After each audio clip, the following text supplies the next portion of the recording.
Dear President Obama, my name is Shanna Chung and I am here in front of the White House to inform you that my peers and I are here to speak on behalf for the voiceless.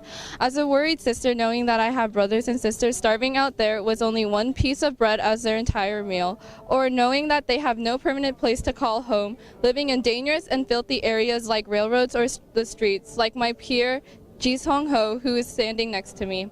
President Obama, I request that you help these young souls and implement the North Korean Adoption Act, which you signed into law to allow them into the homes of welcoming families here in the United States. Also, I ask you to put an end to the North Korean slave labor. These are my blood-related brothers and sisters who work for 20 hours a day and leave with no money by the end of the day. The North Korean government receives over $1 billion per year for the slave labor that they hold. My brothers and sisters are forced to work as slaves, and many are tortured or even raped. With all these atrocities going around me, I simply cannot just stand by and not do anything. Here I am today, standing with the KCC and my peers to fight for their freedom and speak on behalf of the voiceless. Thank you.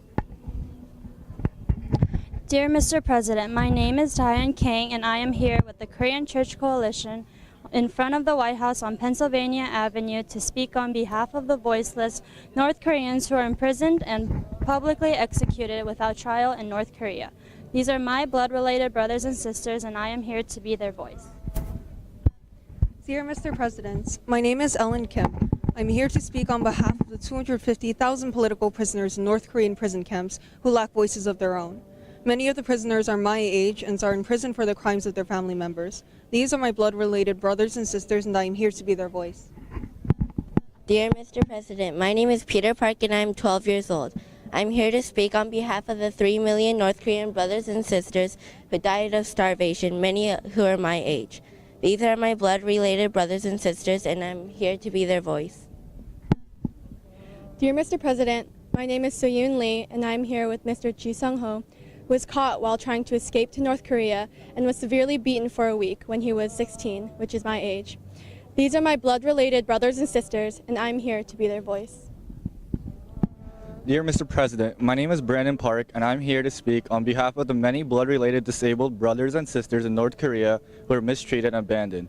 I am standing here with Ji Sung Ho, who was beaten more severely because he is disabled and told that he was a disgrace and to not leave his home. These are my blood-related brothers and sisters, and I'm here to be their voice.